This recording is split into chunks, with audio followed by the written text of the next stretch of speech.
Okay, so let's take a few minutes to go over some common problems amongst salespeople that can limit your commission check. They have simple solutions that maybe it's just not been presented to you yet, or it's something that you consciously have to think about every day.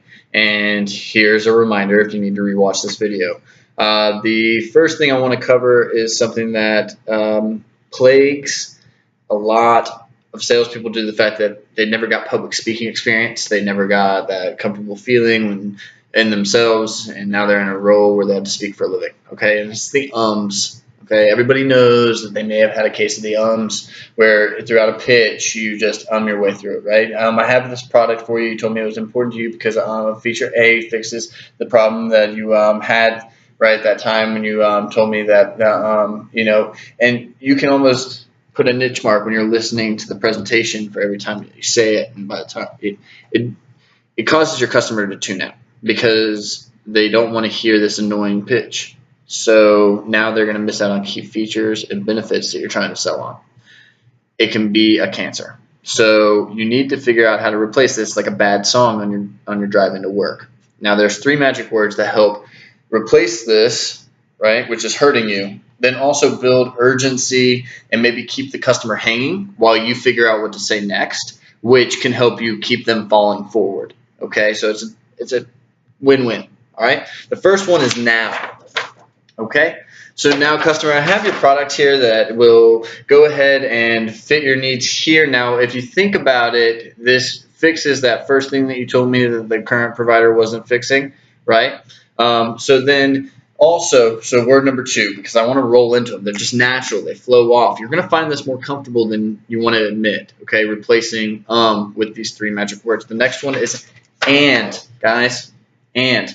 Keeps the call rolling forward. You can roll a couple of features in that you have off the cuff that you can so that you can think about that next creative, specific, customer-specific value, right? Throw a couple of generic value statements in with and so that you can figure out how to fit their value statement in, right?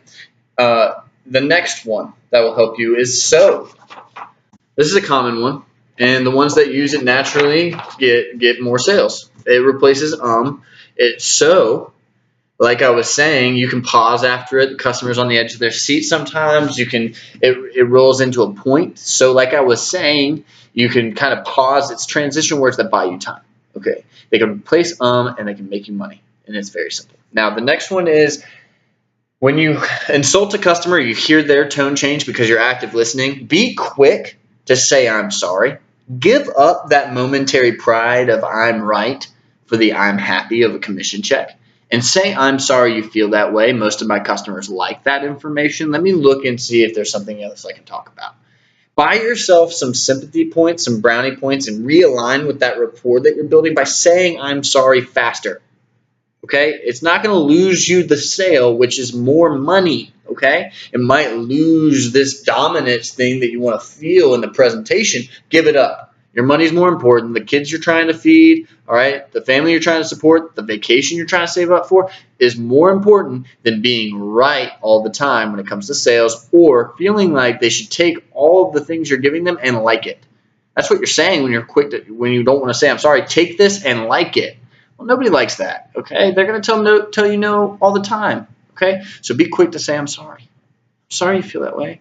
Most of my customers like that. Let me look and see what it is that I can do for you to fit your need in a different way. And give me 1 second.